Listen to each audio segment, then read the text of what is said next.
Muy buenos días, apreciados estudiantes. Bienvenidos a esta, su casa de estudios, el IEXI. Hoy vamos a hablar, a entrar en materia, en el derecho civil bienes. Por aquí su facilitadora, Gretel Chacón.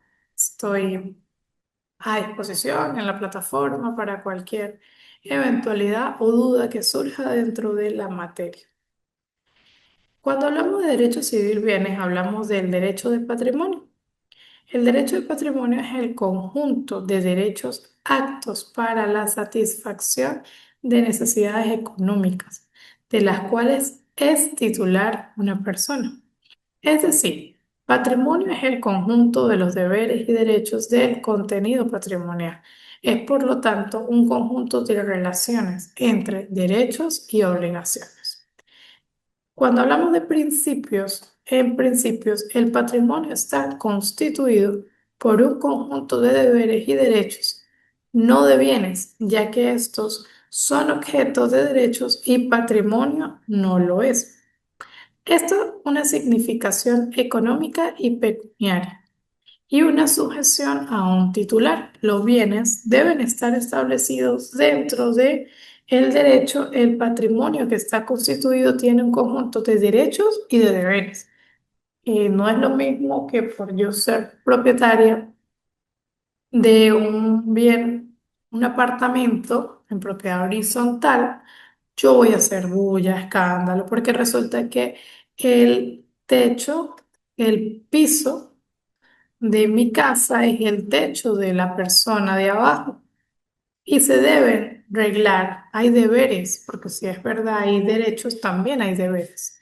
Donde comienzan mis derechos, terminan los derechos del otro compañero y a su vez los deberes en igual orden. Hay una responsabilidad patrimonial. Para la doctrina tradicional, es una verdadera obligación que permite al acreedor agredir jurídicamente los bienes patrimoniales del deudor incumpliente si la ejecución voluntaria no se ha producido. En otras palabras, una persona deudor, al violar el deber ser, una persona queda sujeta a responder con todos los bienes habidos y por haber. Es decir, el deudor es responsable si incumple un deber o cargo. El resarcimiento de los daños opera mediante el pago de una suma de dinero por vía de un procedimiento judicial realizable sobre los elementos que integran o el patrimonio del deudor o que actualmente tenga y tendrá al momento de ejecutar la condena, excluyendo los que están fuera de la prenda común de los acreedores. Luego pasamos a las características del derecho patrimonial, dejando de un lado los caracteres que son marcadamente representativos y particulares en atención a alguna de las teorías sobre el patrimonio. Consideramos que son notas características las siguientes. ¿De qué estamos hablando? De la legalidad, como primer punto. En este conjunto de relaciones jurídicas solamente puede ser considerado patrimonio cuando el derecho positivo lo eleva a esa categoría. Es un determinado régimen jurídico que le resulta aplicable e implica que los particulares no puedan o no pueden crear conjuntos patrimoniales fuera de los casos tipificados por el ordenamiento jurídico respectivo, por lo que a los efectos de su creación rige el criterio de números cerrados y supone la sujeción, disciplina legal, dado que cumple funciones que trascienden al mero interés individual del titular, lo que acarrea que las cuestiones referidas al mismo son de orden público. De todo ello se deriva que los particulares no pueden crear o separar o reunir o disolver conjuntos patrimoniales por ser una materia sujeta a la aplicación imperativa de las leyes. En este orden de ideas hablamos del punto de legalidad. Luego vamos a hablar del punto de la unidad. Cuando hablamos de las características del derecho patrimonial y hablamos de la unidad, hablamos de la pluralidad de los diversos elementos que integran el patrimonio. Se consideran unidos mundo ideal y forman una sola entidad que será un objeto de un mismo tratamiento, lo cual no se contradice ¿a qué? A una posibilidad de patrimonios separados, por cuanto cuando existe la unidad es predicable tanto el patrimonio general como el patrimonio separado. Cuando unas personas se casan, existe la unidad de los bienes, pero si firman capitulaciones matrimoniales, están establecidos separados, bienes separados, patrimonios separados. Punto número 3, tenemos la identidad. Dentro de la identidad, considerada como una consecuencia de la unidad, consistente en que aun cuando pueda variar su contenido, su naturaleza y caracteres se mantienen inmutables, permanece idéntico a través del tiempo, porque su esencia reside en la consideración unitaria que le otorga el derecho. Es así como pasamos al punto 4, que es la flexibilidad.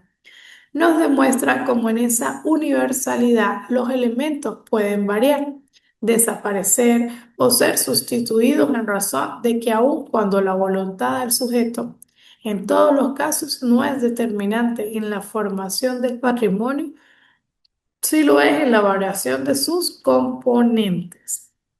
Como punto número 5 tenemos la autonomía. Esta autonomía viene siendo es la independencia del patrimonio y presenta un doble significado. Por una parte, la libertad para disponer y administrar sus componentes con limitaciones que exceden del interés privado, atendiendo a las funciones que cumple. Y por la otra, supone que cada patrimonio responde de sus deudas, autonomía absoluta, perfecta, plena y de primer grado, con la salvedad que ciertas situaciones excepcionales un patrimonio puede responder con su activo del pasivo del otro, y que son casos en que se hable de autonomía parcial imperfecta, preferente o de segundo grado. Luego tenemos como punto número 6 la garantía. Esta afectación a la satisfacción de sus acreedores. Es una característica innegable vinculada al activo patrimonial. Basta con citar el aforismo de que quien se obliga se compromete con lo suyo para revelar esta nota, siendo la responsabilidad patrimonial un reflejo evidente de la garantía o la afectación anunciada. Luego viene la instrumentalidad. Desde dos puntos de vista y en primer lugar como figura jurídica y cuya utilidad práctica radica en permitir explicar el funcionamiento de otras instituciones, y en segundo lugar es como medio que tiene la persona para desarrollar las actividades que le permitan la consecuencia de sus objetivos. Esto pues es bien sabido que el ser humano precisa de elementos pecuniarios para el logro de sus necesidades. Dentro de la tesis clásica o la tesis del patrimonio de personalidad, fundamentalmente desarrollada por la doctrina francesa, según el patrimonio de la emanación, la personalidad es que a su vez conforma una universalidad jurídica. Es allí como vemos que la teoría se deriva que el patrimonio es de esa universalidad jurídica y que pueden ser factus o iuris, conformada por activos y pasivos, de lo que se configura la garantía de los acreedores sobre el patrimonio del deudor. Esto es que existe un nexo entre el activo y el pasivo, cuya finalidad es satisfacer a los acreedores del titular del patrimonio y que se acude ¿a dónde? A la idea de subrogación real en virtud de la fungibilidad de todos los elementos del activo. Los elementos patrimonio son fungibles. Esta fungibilidad de todos los elementos es para justificar y planteamiento de que si los elementos que dejan forman parte del activo del patrimonio, sirven para hacer frente a esos pasivos, lo que ingresan en su lugar. También debe cumplir esa función. Pero el principio rige la igualdad de los acreedores, salvo las causas de preferencia entre los que se ubican los privilegios y las hipotecas. Como punto B, dentro de esta tesis clásica de la teoría del patrimonio, tenemos que el patrimonio está unido a la persona, únicamente lo tienen las personas naturales o incorporales, y todas se precisan. No existe nadie sin patrimonio. Cada persona tiene uno solo, que es inseparable de ella y a su vez intransmitible, inalienable mientras viva. Su cuerpo es un patrimonio, porque ahí está la ley de donación de órganos, pero no los puede donar hasta que no muera. Hay algunos órganos que se pueden donar, pero mientras viva no puede donar el corazón. Mientras viva no puede donar el hígado. Pero una vez que fallece, puede donar ese patrimonio que es natural porque está dentro de su cuerpo. El patrimonio que está conformado solo por los derechos y obligaciones de carácter pecuniario, por lo que se excluyen derechos y obligaciones de contenido no patrimonial.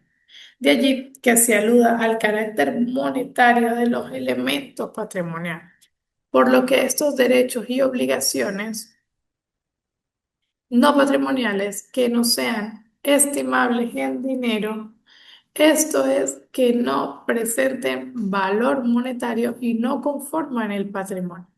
Se añade que no es cierto que toda persona tenga necesariamente un patrimonio, pues pareciera que se confunde patrimonio o lo que pudiera llamarse con la capacidad patrimonial. La capacidad patrimonial es para adquirir bastantes bienes inmuebles o muebles. De allí a que se afirme que la teoría adolece de ambigüedad y artificialidad, a pesar de su apariencia de claridad y rigurosidad, pues se confunde la capacidad patrimonial con el patrimonio. Tampoco cabe hacer una identificación absoluta entre la noción de patrimonio y de personalidad. No es repugnante a la lógica que una persona pueda tener más de un patrimonio distinto al patrimonio general del sujeto.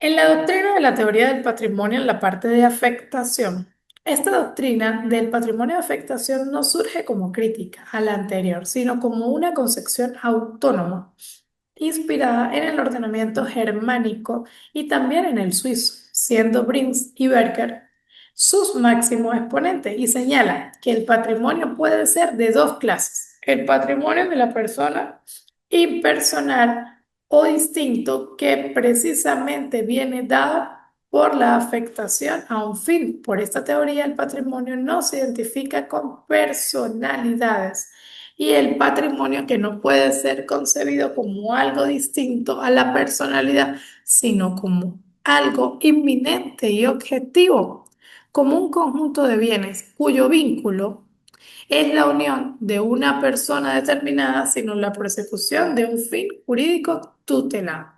Existirá una desvinculación entre el patrimonio y la personalidad que hace que puedan existir patrimonios sin sujeto y que éste sea transmitible, divisible e inajenable, aunque algunos admitan tal consecuencia en forma mitigada o entemperada. El patrimonio se definirá tomando en cuenta su destino con relación a un fin jurídico, aunque en principio en el ordenamiento jurídico venezolano, heredero del derecho romano, no es posible predicar tal tesis porque alguien traspase sus derechos y obligaciones patrimoniales. Ello no supone el traspase de su patrimonio, sino de sus elementos.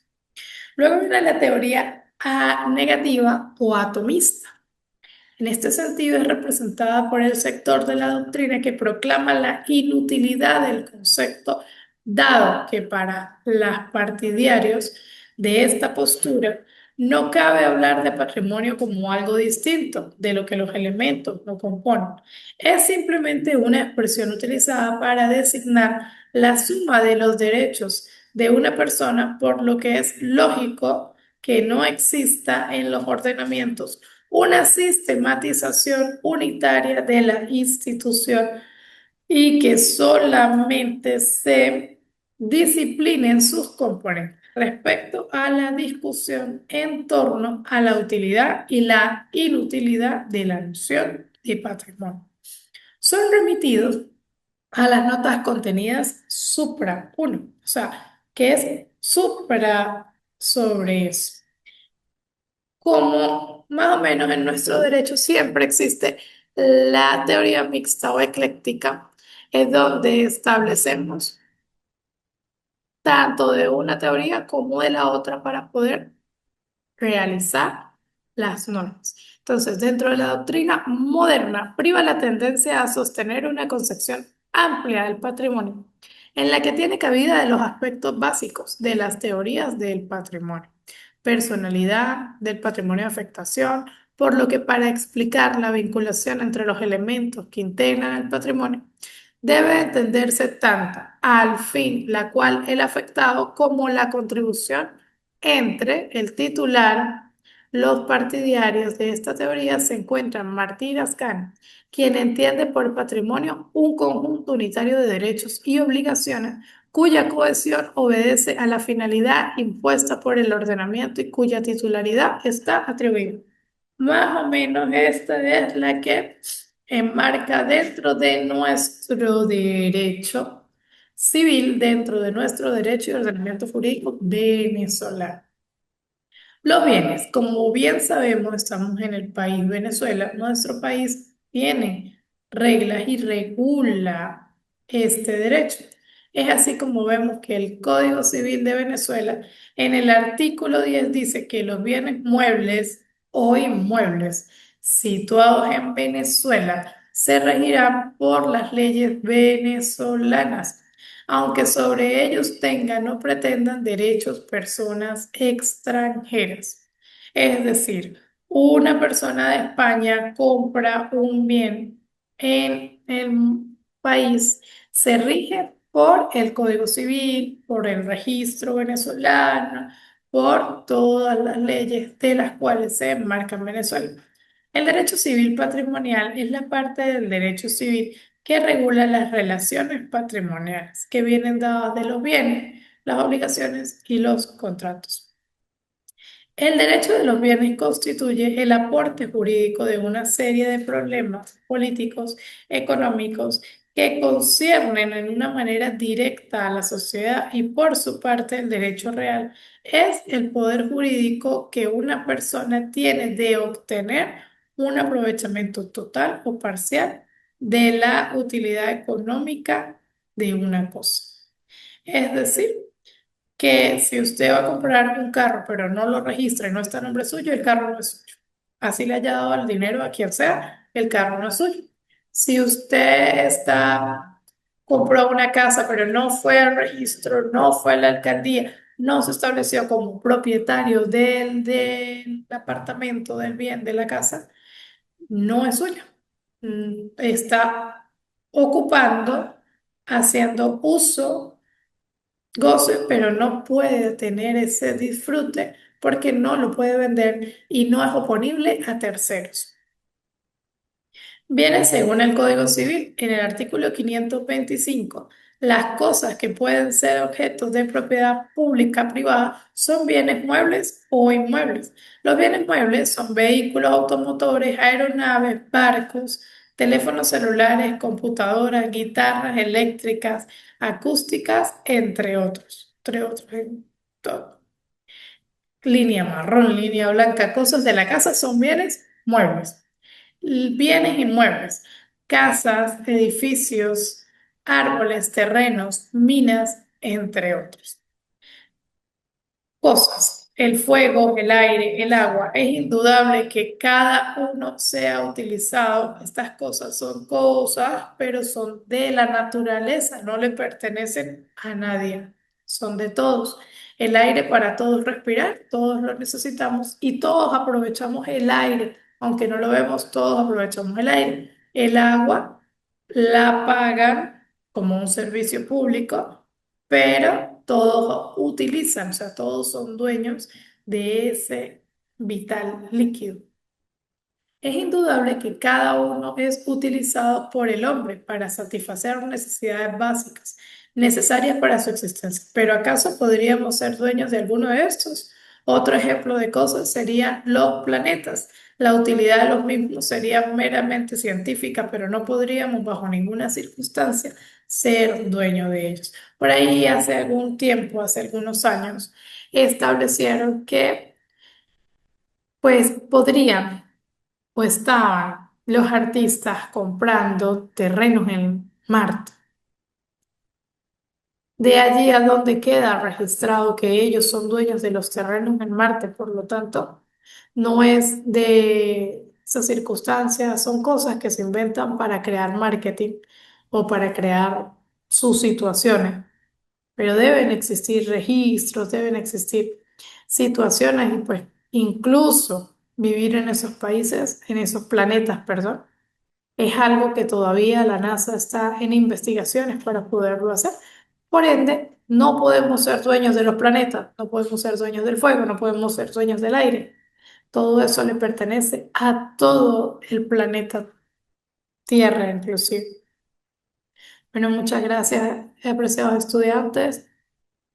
Por aquí estaré atenta a la plataforma y seguimos en esta vía, en el IEXI, tu casa de estudios.